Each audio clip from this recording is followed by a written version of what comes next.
Hello friends, કેમ છો? બધા મજામાં? બધાની જય શ્રી કૃષ્ણ, જય હિન્દ, જય ભારત. તમારા બધાનો પરિવાર સુખ શાંતિ રહે એવી ભગવાનને પ્રાર્થના. તો જો આપણે નાહી ધોઈને તૈયાર થઈ ગયા છીએ એન્ડ આજ છે રામનવમી, એટલે કે રામ ભગવાનનો જન્મદિવસ. તો આજે બધાને હેપી રામનવમી. અને રામ ભગવાનને આપણે પણ કહીશું કે હેપી બર્થડે રામ લલ્લા એમ. તો આજે રામ ભગવાનનો જન્મદિવસ છે, તો બધાએ નાહી ધોઈને મસ્ત નવા નવા કપડાં પહેરશું અને જઈશું આપણે દર્શન કરવા. તો તમને પણ દર્શન કરાવશું. એક આશ્રમે જઈશું, આપણે લહેરગીરી બાપુના આશ્રમે જવાનું છે. તો ચાલો. જો સાહેબ અહીંયા દીવા લોટો ચડાવે છે, પણ અને આપણે જે ભગવાન પણ થઈ ગયું છે, તો આપણે જે પણ કરી લીધું છે. તો ચાલો, આવું કંઈક છે. તો હજી જો લોટો ચડાવે છે. તો સૂર્યનારાયણ ભગવાનને જળ અર્પણ કરી દીધું છે. તો ચાલો.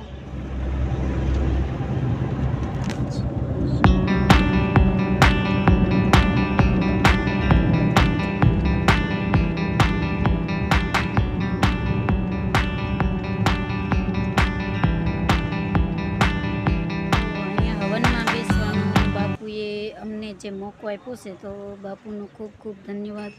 અવારનવાર બાપુને સાહેબ મળતા હોય, સ્કૂલેથી આવે એટલે અહીં બાપુનું દર્શન કરવા આવે અને એમને એમ કીધું કે રામનવમીનો હવન છે, એમાં તમને લાભ દેવાનો છે. તો અમને 2 દી પહેલાં જ નહીં, પણ કાલ સાહેબ અહીંયા આવ્યા ને એટલે સાહેબને કીધું હતું કે તમારે હવનમાં બેસવાનું છે. એટલે આપણે આવ્યા હતા. આજ રામનવમી છે, તો હવનનો મોકો અમને આપ્યો છે. અમને ખૂબ આનંદ થયો અને હવનમાં આપણે હવન પૂરો થઈ ગયો છે. તો ખૂબ ખૂબ આભાર બાપુનો પણ. અને હવનમાં બેઠા પછી આપણી પાસે એક પોઝિટિવ, એક કહેવાય ને શક્તિ અથવા એનર્જી બહુ મળે, એમ નવી ઉર્જા મળે આપણને, બહુ આનંદ થાય. તો ચાલો, વિડીયોમાં આગળ તમને બન્યા રહેજો. વિડીયો સારો લાગે તો લાઈક કરજો, શેર કરજો, નવા હોય તો સબસ્ક્રાઈબ કરજો. તો ચાલો, વિડીયોમાં આગળ બન્યા રહેજો. તો જો આપણે હવનમાં પહોંચી ગયા છીએ. અહીંયા આપણે હવનમાં બેસવાનું છે. તો જો રામનવમીનો હવનનો કુંડ તૈયાર થઈ ગયો છે. તો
પછી અહીંયા જે ગોપી સ્ટુડિયો લાઈવ ટેલિકાસ્ટ કરે ને એ ભાઈ છે, જો આ બાપુને પગે લાગે છે ને આ ભાઈ છે ને ગોપી સ્ટુડિયો ચેનલ છે એની.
ગિરિશે શ્રી વિષ્ણુ પદાની છે તેના પ્રમાણે પુણ્યમ પુણ્યાદિ દીર્ઘાનાયગાન સંતિ તેના યુગ પ્રમાણે ભ્રવંતુ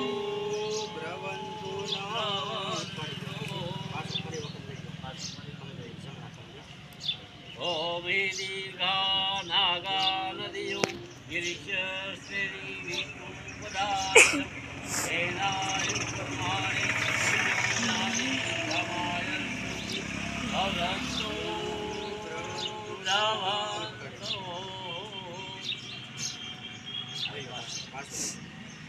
ઓમ દીર્ઘા નાગા નદીઓ ગિરિશે વિષ્ણુ પદાની તેના યુગ પ્રમાણે પુણ્ય પુણ્યાદમ દીર્ઘમાય રસુ ભ્રવંતો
મોકો અમને મળ્યો છે તો બહુ તમે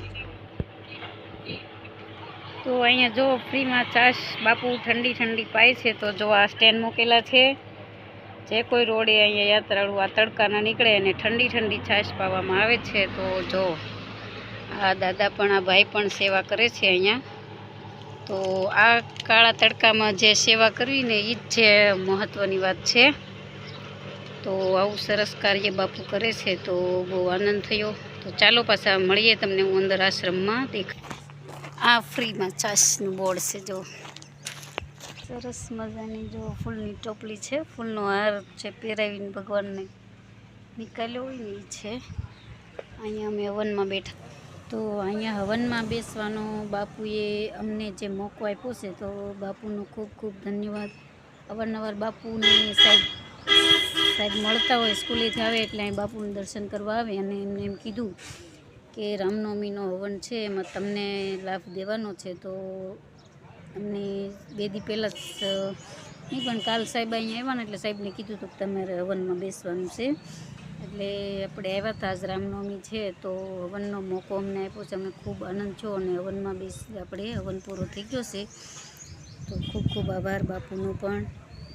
અને હવનમાં બેઠા પછી આપણી પાસે એક પોઝિટિવ એક કહેવાય ને શક્તિ અથવા એનર્જી બહુ મળે, એમ નવી ઉર્જા મળે આપણને, બહુ આનંદ થાય. તો ચાલો વિડીયામાં આગળ તમને બન્યા રહેજો. વિડીયો સારો લાગે તો લાઈક કરજો, શેર કરજો, નવા હોય તો સબસ્ક્રાઈબ કરજો. તો ચાલો વિડીયામાં આગળ બન્યા રહેજો.